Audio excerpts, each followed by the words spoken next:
This is Pet Life Radio. Let's talk pets. Welcome to Animal Rights on Pet Life Radio. This is your host, Tim Link, and I'm so glad you're joining us today.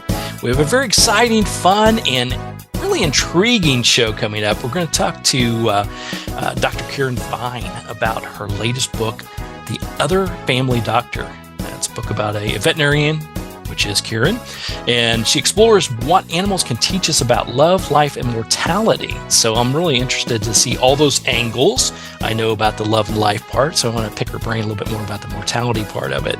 Then we'll also talk to her about putting together the book, how it was, the stripes and the accolades, and all the wonderful stuff we know in writing and publishing a book. So everybody hang tight. We'll come back right after this commercial break. You're listening to Animal Rights on Pet Life Radio. How many of you have pets? My hand's raised. Now think about how lucky you are to have such a sweet little pet in your life, and that pet is lucky to have you too. But unfortunately, there are countless pets out there that don't have a home to call their own. However, Bob's from Skechers is trying to change that. So we developed Bob's for dogs and cats to help pets in need. With every purchase of adorable Bob's footwear or fun, stylish apparel, or even the cutest Bob's pet accessories, Skechers makes a donation to Petco Love to help save shelter pets. And with your help, we've already saved the lives of over 1 million pets and raised over $7 million. So while you're getting style and comfort with features like Skechers' famous memory foam cushioning, you're also helping to save an adorable pet in need and helping another lucky owner be connected with a future best friend and companion, because happiness is having a loving pet by your side. Find Bob's at a Skechers store, Skechers.com, select Petco locations, or wherever stylish footwear is sold. Let's Talk Pets on PetLifeRadio.com. Welcome back to Animal Rights on Pet Life Radio. Introducing the author of her first book, at least the first book of nonfiction, Dr. Karen Fine, and her latest book, The Other Family Doctor. Dr. Karen, welcome to the show.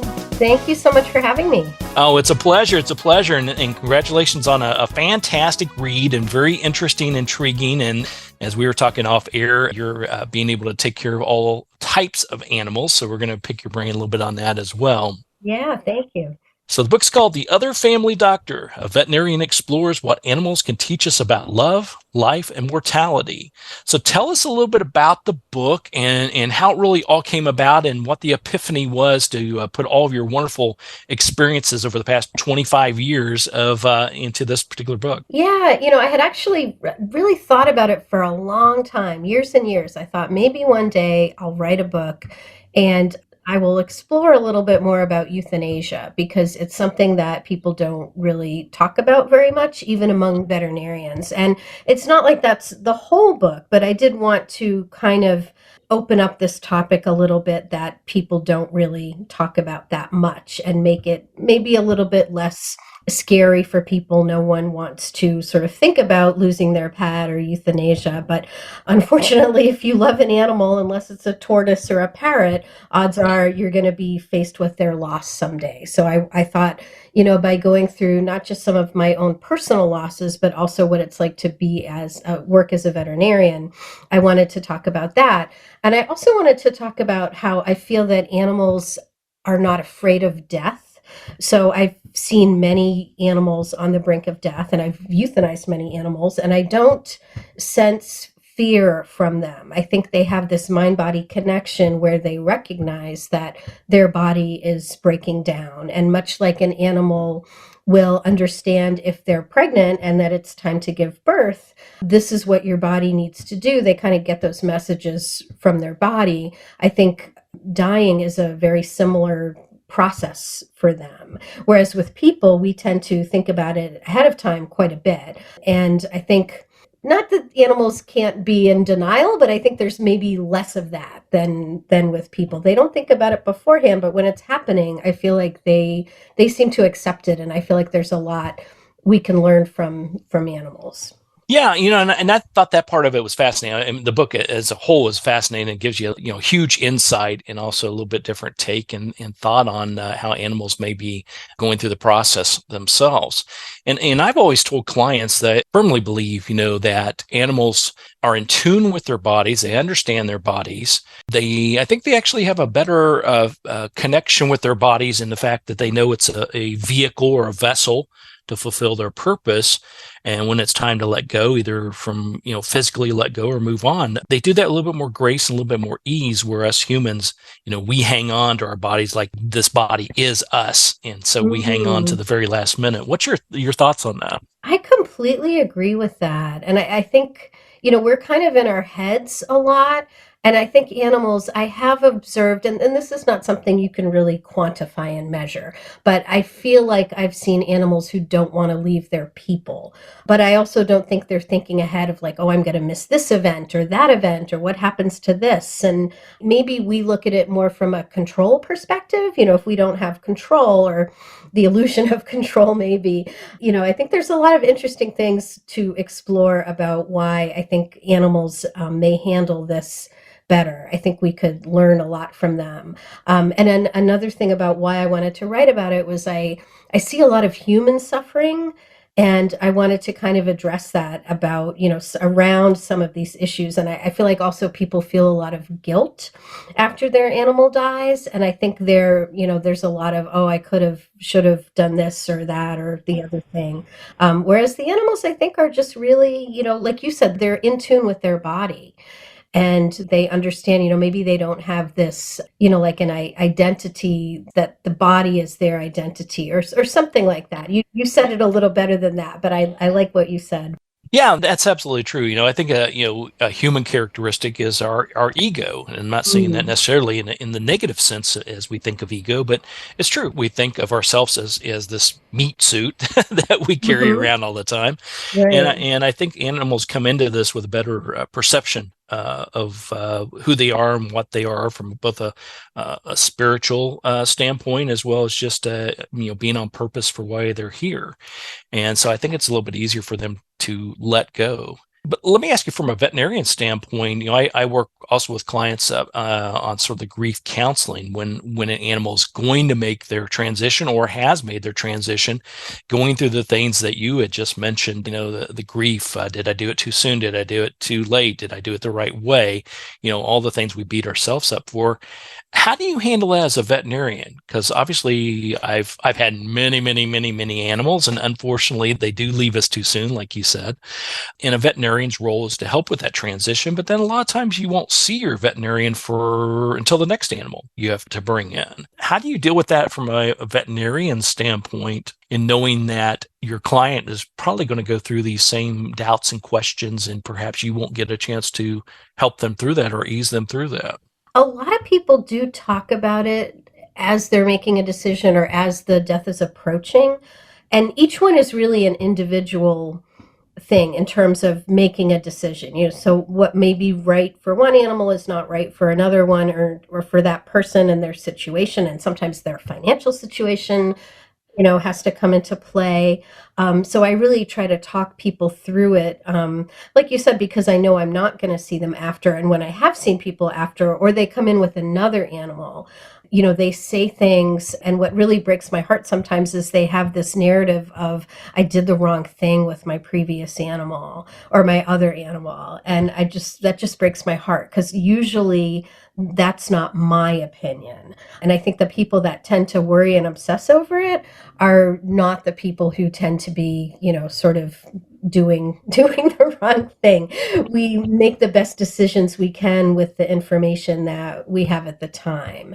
So I try to talk to people in advance and especially knowing, from experience how people tend to be and how I've been myself. I try to reassure people, this is the right thing. And a lot of times there's a spectrum where it's I would say acceptable and say many vets would say acceptable. You could make the decision today, 2 days ago, 2 days from now, and that would all be right in terms of what's acceptable from a veterinary standpoint is this animal suffering. So for some animals, it's got to be, that's it. You've got to make the call. There's treatment or euthanasia, or sometimes just euthanasia. But for many animals, okay, they're failing, but it's sort of a slow decline. When do you make the decision?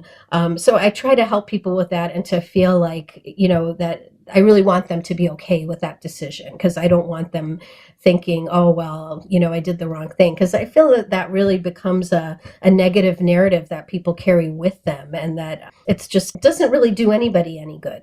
No, I think it's a very good point. And one of the things that, as you were talking about that, I was just thinking through, having a lifetime of animals that I've been blessed with, that I've been their human companion, and hopefully I'll have even a further lifetime with more and more animals. So I'll keep it that way. But from a professional standpoint, how have you seen the whole, I guess process is not the word I want to use, but how do you see things have changed? Because obviously I know 25 years ago, when I had animals, I know there's a lot more advancements and things, and a lot more knowledge, and a lot more that goes into helping the animal transition. But I've learned a lot over the years. But how do you see that changing, maybe to how human companions handled this process 20 years ago compared to how it's handled today? Or is it exactly the same? Or is it even harder? Are we more sensitive to our animals nowadays? I think we probably are more sensitive. I think even though it's still what I would call a disenfranchised grief, which means a grief that's not always recognized, it's more common for people to feel more connected, and there are more things we can do. And even though some of those things were available 25 years ago, if I suggested, say, someone would take their, say, cat to a specialist to have an ultrasound of their heart, maybe 25 years ago, that was a lot less common. Whereas now we actually have a specialist come in where I work once a week, because we have so much call for it. And, certainly not everybody does it. And it's pricey. It's about $500. And that can vary depending on your geographic region, and whether it's someone coming to the clinic or you're going to the specialist or whatever. But, it's several $100s. But I think people are more likely to do it. They're not just, well, it's just a cat. I rarely hear that now. And I would say, I did sort of hear more of that, 25 years ago, or even if at the time it was, say $300 or $400, well, I'm not going to spend that kind of money on a cat, whereas now I think it's more, people are more okay with that. Their animals have value to them. And I find that, I talk about this in the book a little bit too, that I don't think it's how much money someone has. You have to have some disposable income to be able to spend it on your animal's health. But, many people spend their disposable income on other expensive things like cars or phones or, tech, or a trip to the casino, or, vacation, whatever it is. But some people, I think, feel judged if they're spending it on an animal. So I think that has improved. Yeah, unless you're like this family, which I think we own half of a wing to our veterinarian's practice. So, right. Which is fine by me. If we see a hangnail on our pets, they're going in. So, right, and I think that's more common, and it's also gotten more common since COVID, where I think a lot of people were home with their animals, and sort of recognizing that their animals are a very important support system in their lives. I think we saw a lot more of those kinds of visits, people worrying. And there's this thing called anticipatory grief, where you worry about losing, whether it's animal or person, you worry about losing them ahead of time. And I feel like that's maybe become more common. It's something I've, seen. I feel like I notice that more. Just thinking about losing your animal can bring you to tears. Absolutely. So when putting together all this wealth of knowledge and background and everything that you've gone through, and you were saying, you always wanted to write the book. Now you've written the book. How did you sort through all that process? How did you decide, okay, what kind of message do I want to give based on all these years of experience? I really wanted to give sort of a comforting, reassuring message. And I decided to do it as a memoir, because I felt that I wanted to share my own experience. And I have had some readers come back to me and say, okay, knowing that a veterinarian felt this way with her dog was a help to me. And that's what I wanted to accomplish. So I had a dog about 20 years ago who got a very aggressive cancer at the age of 4. And I was just devastated. And it was like about 6 months after she was the dog of honor in my wedding. And my husband and I just started home cooking for her. And, we would have done anything for her. And it was it was a very difficult emotional experience. And the dog was fine. Her name was Rana, and which is short for prana, which is like life force energy in Sanskrit. And Yes. she was just happy every minute of every day. And I was, especially right after her diagnosis, I was miserable. But she was a real teacher for me, and she lived so well and so happily with her cancer, even though it grew and grew and grew. She outlived her prognosis many times over. So that was really a wonderful thing to see. And she really taught me a lot. Years after her death, I got cancer and I was treated with chemo, and I'm fine now, but I had surgery, I had chemo, I had radiation, I had breast cancer. And I really thought, I wanted to think about it. I wanted to take those lessons from my dog, that she was just kind of in the moment, and she wasn't going, I have cancer.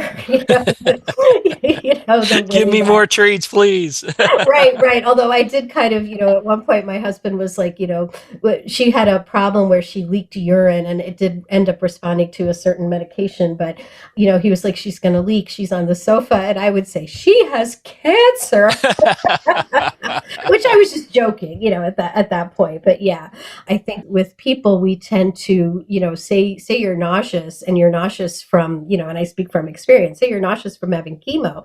That's very different from being nauseous from, like, when I was pregnant. It's a different, and the feeling may be similar, but I think how we react to it, you're like, oh my goodness, nausea from chemo. It's just much more. I found that the work for me going through chemo was much more mental than I had expected. It was sort of, thinking about things and sort of thinking, okay, I'm not going to obsess about this particular aspect. And I really learned a lot about that from my dog and from a lot of my patients who I've seen go through chemo and do really well. I love that. And your pup was there to teach. Was that, that's part of the purpose for being there, get you through a certain part of your life, but also through the marriage, et cetera. And then to help you heal and help you teach, and you learn from that. And I think that's what we need to do. We need to stop and look and listen to our animals, because they're going to provide us a lot of information that we need. They're going to be teachers, they're going to be healers, they're going to be, whatever their purpose is. And so I love the fact that your pup was a teacher. You went through a process, you came out of it healthy. Congratulations. And now you can pass that message on to other people so they can learn. Thank you. Yeah, I really feel that it's just amazing how they go through illness. That they don't have all these thoughts that we tend to have. And I think in many ways they're better for it. And it's a mindfulness thing, and animals are just so natural. I feel like they're mindfulness teachers. Yeah, I love that. And I loved in your bio that you had graduated from UMass Medical School's mindfulness-based stress reduction course. And I had to look that up. I thought, wow, that's great, because I love any university that's teaching things that are sort of out, some people view as outside the box, what I view as my normal life. I try to live a mindfulness life, and the fact that you could learn from that and pass that on as well, that's fantastic. Yeah, it's a great program, and I actually did it when I was having chemo, because my oncologist didn't want me to work. So it was a great way to kind of focus on that and try to be in the moment at a difficult time. And I think, boy, another really difficult time I talk about in the book is when my dog, especially first, had cancer, and it was really hard for me, because I just kept thinking about losing her, but there she was right there in front of me. So I really had to kind of wrap my mind around that and try to appreciate each day with her. But it was a struggle, especially at first. Yes, well, fantastic that you came through that fine, and your brilliant furry teacher was there to help lead the message in your challenges as well. Right. Well, we're going to take a quick commercial break. We'll come back and talk to Dr. Karen Fine a little bit more about her book, The Other Family Doctor. And learn a little bit more about the writing process, being the first trade audience, first book out there that Dr. Karen has done. I want to pick her brain about the whole writing process as well. So everybody hang tight. We'll come back right after this commercial break. You're listening to Animal Rights on Pet Life Radio. Take a bite out of your competition. Advertise your business with an ad in Pet Life Radio podcasts and radio shows. There is no other pet-related media that is as large and reaches more pet parents and pet lovers than Pet Life Radio. With over 7 million monthly listeners, Pet Life Radio podcasts are available on all major podcast platforms, and our live radio stream goes out to over 250 million subscribers on iHeartRadio, Odyssey, TuneIn, Stitcher, and other streaming apps. For more information on how you can advertise on the #1 pet podcast and radio network, visit PetLifeRadio.com/advertise today.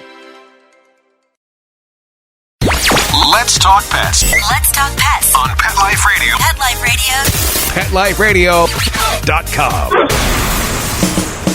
Welcome back to Animal Rights on Pet Life Radio.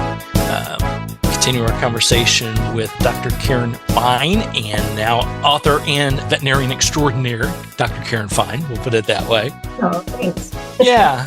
So, Dr. Karen, the book, The Other Family Doctor. Now, you mentioned that you thought about putting together a book. You had these great ideas. You chose a sort of a topic, blended in your own memoir, your own background, and everything to that. It sounds so easy. Tell us a little bit about the. You've already got the stories. You've already got the 25 years of experience, a lifetime of experience. You should be able to get that down in about a week or two, right? It probably took about 6 to 8 months, and a lot of it ended up being changed as I went through this iteration and, kind of re-edited, that sort of thing. But I did have a kind of a structure in my head. And once I started writing, it sort of came out of me like a hairball. I found I really had a lot of things to say. And one of the things I had done, which if you're writing nonfiction, it's kind of important to do, is I looked at what was already out there. Had other people written about this topic? And I found that not a lot of veterinarians maybe had mentioned euthanasia a little bit, and not that the whole book is about euthanasia, but had sort of touched on these topics, but not really gone into the depth that I wanted to go to. And also, it's a little bit more recent. So another thing that's in the book is about how veterinarians have a higher risk of suicide than the general population. So I wanted to do a little bit of the secret lives of veterinarians, and, to show that for one thing, that, it is a stressful profession, but also there's some great, funny stories and all of these things. And I think people like that behind the scenes look. But I found that there really wasn't a book that was similar to what I was thinking of writing.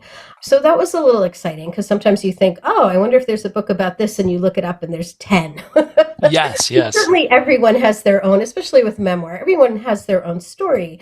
But to find that, someone hadn't really written about this, sort of this angle was exciting to me. So I kind of let myself go. And then, I just wrote and wrote and wrote. And then I did have to take a couple of stories out, because I think they were just sad. And part of me wanted to show that aspect, but I think I did need to kind of pick and choose.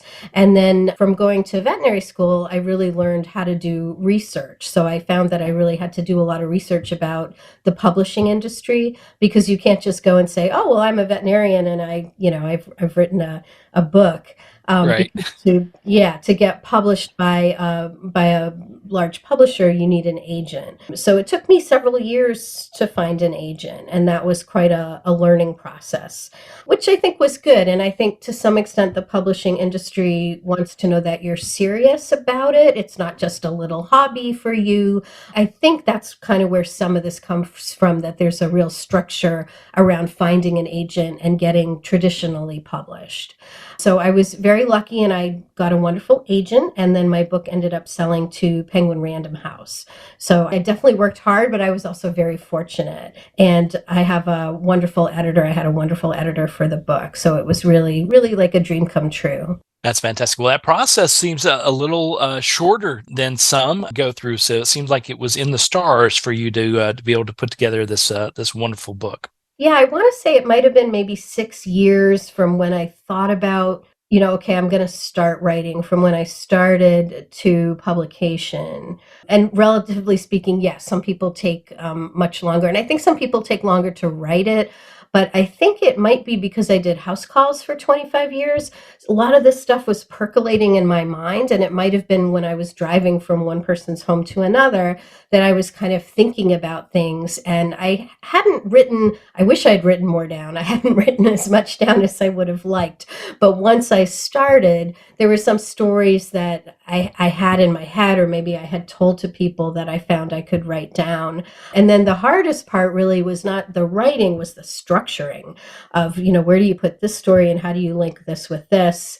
I had the structure about my dog, my own dog, but I wanted to, I really wanted it to be helpful to people and not, just like a sad book or something like that. So, structuring it, and I really wanted to make it heartwarming, but also realistic, because if you love animals, this is something that you have to deal with. And I wanted to help people with that. Yeah, and big kudos for many reasons on the book. I think you did a great job of making it personable, giving a little bit of I'll say, scientific approach / veterinarian, approach to it, and just tying it all together. Because what I found through the years is, as you mentioned, there's not a lot. It's getting more and more, but there's not a lot of books out there on pet loss and how to deal with that, especially from a veterinarian euthanization standpoint. And what I tend to find, this is just my insight from doing this for quite a while, is the books tend to be one or the other. They're very scientific approached and perhaps a little colder than what I would like, or they're more on a spiritual realm, telling stories of the various animals, but not really getting into what a veterinarian has to go through. So I think you did a great job of tying those things together. Oh, thank you so much. And, I was listening to one of your shows, and you had Rita Mae Brown on, and I've read so many of her books. She's really one of my heroes, and I love her series, her mystery series. And yeah, she's such a great writer. But I think also all the books I've read over the years also, taught me so much about writing and about what sounds right and about how to approach things. Well, if you know Rita Mae, and we love her here, so she is one of the most brilliant ones, and obviously one of the funnest persons, one of my good friends. So it's big kudos. I noticed a lot of folks that endorse the book are friends of mine and friends of the show. So everybody from Dr. Marty Becker to Cy Montgomery and all the rest of the group. Oh yeah, Cy Montgomery is great too. She's one of my heroes, and she and Marty Becker endorsed my book as well.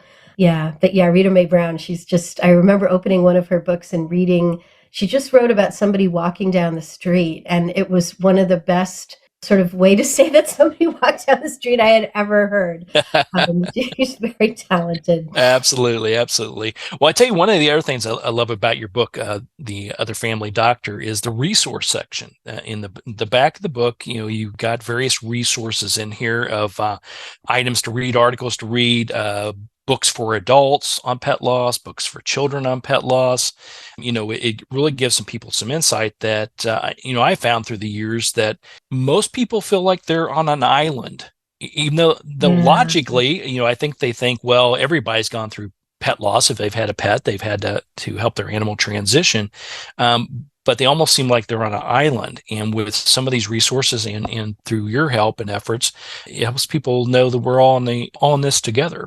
And that I also really wanted to normalize these bonds that we have with animals and show that there are many, many people who grieve really deeply over the loss of an animal, and that it can be such a deep bond. And it's very common for people to say to me as a veterinarian, this loss was harder for me than a family member, a human family member. But I think other people don't know that. And I'm fortunate as a veterinarian, most people in my life are pretty diehard animal lovers, and the people that aren't understand that I'm a veterinarian. So I have good support, but a lot of people don't.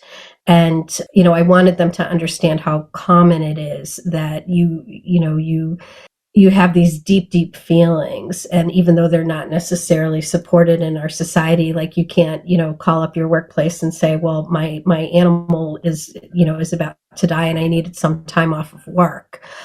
That most likely won't be treated well. It depends certainly on your workplace and Absolutely. Your boss and everything. But whereas if it was a family member, even if it was someone you had a complicated and not entirely positive relationship with, that would be different.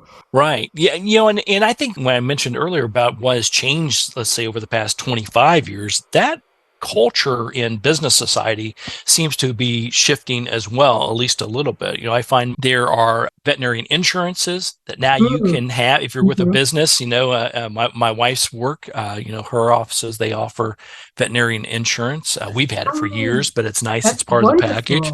Yeah. And whenever we've had an animal that's sick or injured or something of that sort, they've been open. They're like, you take whatever time you want off. But I do understand there are other work practices, and especially going back in the earlier years that you wouldn't even think about bringing that up because it's right. Grab your pink slip as you head out the door. So right.